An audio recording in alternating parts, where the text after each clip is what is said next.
Il est 8h23, Hervé Gattegno, bonjour. Bonjour. 4 jours après l'accord sur le plan d'aide à la Grèce dont on a tant parlé, vous tirez un bilan pessimiste de la séquence pour la politique européenne. Votre parti pris, Hervé, dans la crise grecque, tout le monde a perdu. Expliquez-nous pourquoi. En 4 jours, on a l'impression que beaucoup de choses ont changé pour aboutir à ce qui ressemble en fait énormément à un surplace finalement. Les dirigeants européens ont tous salué cet accord, on a poussé un grand ouf de soulagement, tout le monde s'est auto-congratulé. Et ce qu'on voit aujourd'hui, c'est que rien n'est réglé. La Grèce est toujours moribonde et elle est en plus humiliée. Les Européens sont frustrés et ils sont en plus désarmés. La zone euro est affaiblie parce qu'elle n'a pas su trouver mieux que cet accord qui est inopérant. Et puis surtout, la parole politique dans toute l'Europe est déconsidérée parce que ce qu'on a décrit comme une tragédie s'est avéré être un psychodrame. On a envie de dire tout ça pour ça. Oui, mais alors permettez-moi, Hervé, il y a quand même des avancées. Tsipras a fait adopter des réformes par son Parlement. La BCE rouvre le robinet des aides aux banques grecques, qui vont d'ailleurs ouvrir à partir de lundi.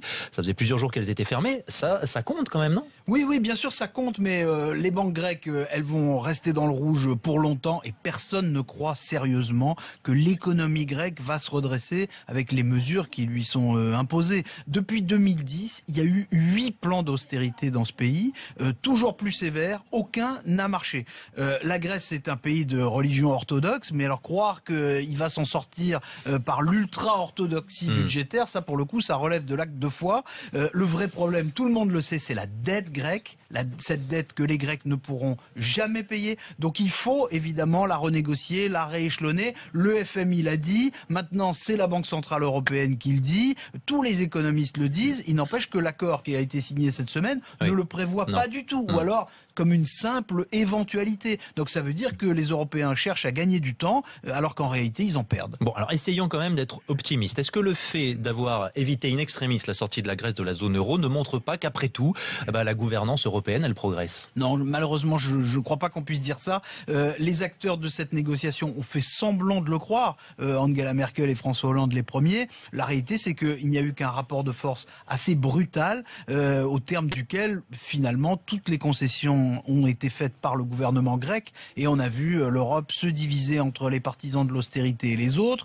À l'arrivée, l'Europe se félicite, c'est un peu surréaliste, l'Europe se félicite qu'un Premier ministre élu pour combattre l'austérité en Grèce adopte un plan d'austérité grâce aux voix de ceux qui ont plongé le pays dans la nasse. C'est démocratiquement absurde et c'est politiquement inefficace. La réalité, c'est que la Grèce ne peut pas reconstruire son État tant qu'elle est dans cet État et qu'elle ne relancera pas son économie en faisant uniquement des économies. Alors si on s'intéresse au côté français, François Hollande s'est attribué le mérite de cet accord. Le Parlement a approuvé le plan d'aide à une large majorité mercredi. Est-ce que le chef de l'État a marqué quelques points dans cette séquence ? Disons qu'au mieux, il a soigné son image internationale, mais je vous rappelle qu'il avait d'abord dit qu'une sortie de la Grèce de l'euro serait sans conséquence pour la France. Personne ne l'a cru. Ensuite, il a dit cette semaine que la Grèce était sauvée.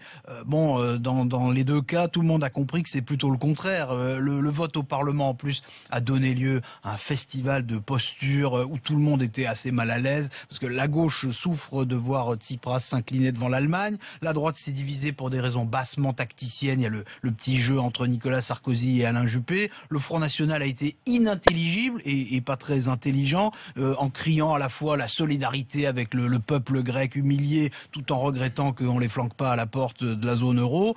À l'arrivée, on peut vraiment se dire que la Grèce n'est pas la seule à avoir perdu pratiquement tout son crédit. Hervé Gattegno, merci. Votre parti pris. Passez un bel été, Hervé. Merci.